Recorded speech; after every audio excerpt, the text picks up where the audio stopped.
Coarse woody debris. CWD are logs larger in diameter than 15 centimeters and longer than a meter. Forestry today has far more specific definitions for CWD, but for the purposes of home wildlife habitat development, larger than 15 centimeters in diameter will make for a good habitat foundation. Why are logs of such size needed? CWD is large enough to stay put. Woody debris decomposes quickly and can be shifted by natural forces and wildlife. Coarse woody debris will stay put. This is the key. A wildlife habitat composed of CWD with smaller woody debris on top will make an ideal long-term multi-generation and multi-species home. As each species moves in, they will create or enlarge cavities in the logs and in the burrows beneath the logs. The natural action of fungus and bacteria will break down and create more cavities and homes for insects. Larger animals will take advantage of the spaces within the larger log cover created by stacking the logs in a stable, open pile as a base.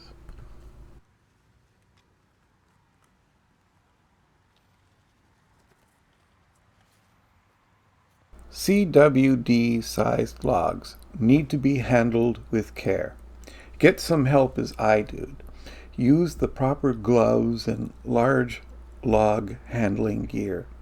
If you are not sure about your ability to handle large, heavy, dangerous logs, you can contact a professional landscaper. They can add features to your home wildlife habitat.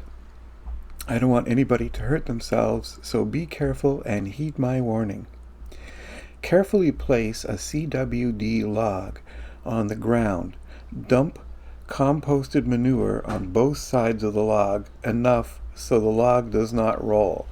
Place a second CWD with a 1 to 2 inch gap between them side by side. This depends on the log shape and bark coarseness. Create a gap, but make sure the logs, when stacked, do not move. This is important as this will create a large, open, covered space with access to the ground between the logs. I will talk about this in more detail later. Continue to add more compost around the second log. Place the third log on top. This is a stable arrangement not likely to move or roll with some effort to move them. You can see several examples throughout the video.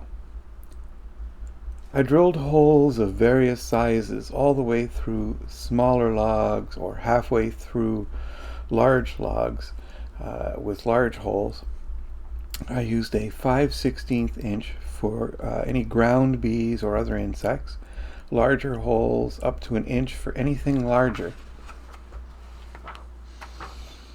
Fungus will digest the logs over time, supplying the fungus network in your garden under your lawn for years of critical nutrients. My next video will go into further details on the critical role fungus in your garden plays, but for now we are creating the source of food for your fungus network and the backbone of your home wildlife habitat. Until the logs have completely decomposed, wildlife will continue to use the spaces in and around the logs as homes. Once you have logs in place and drilled out, cover the logs with woody debris of large branch size, then progressively smaller woody debris as shown in the video.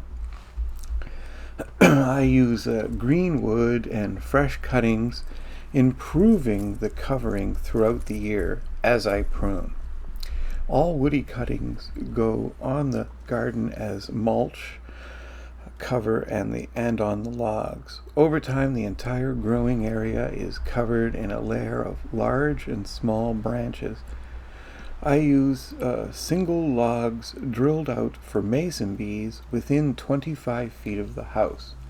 The 3 log stack homes are in the more secluded, animal-friendly areas away from the house.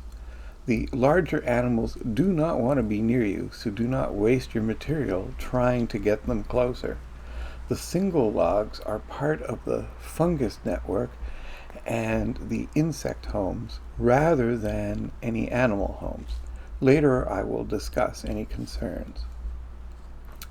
I did a lot of work in February and March when the herbaceous plant cover was gone.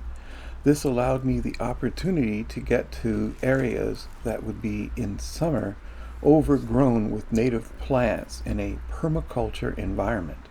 Needless to say, many plants had logs and manure piled on them and were lost. So if you can do this first, it would be great, but at any time it would be well worth it eventually. One thing about wildlife habitat is if you build it, they will come, but it can take time, many months or even years.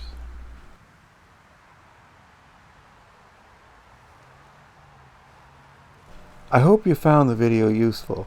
In the next video, entitled Coarse Woody Debris, Build a Home Wildlife Habitat, I will go into further detail on CWD wildlife homes, as well as the benefits and possible issues when construction details are missing. Please join me in the next video and discover how and why to properly construct a garden and wildlife beneficial habitat. Take it easy.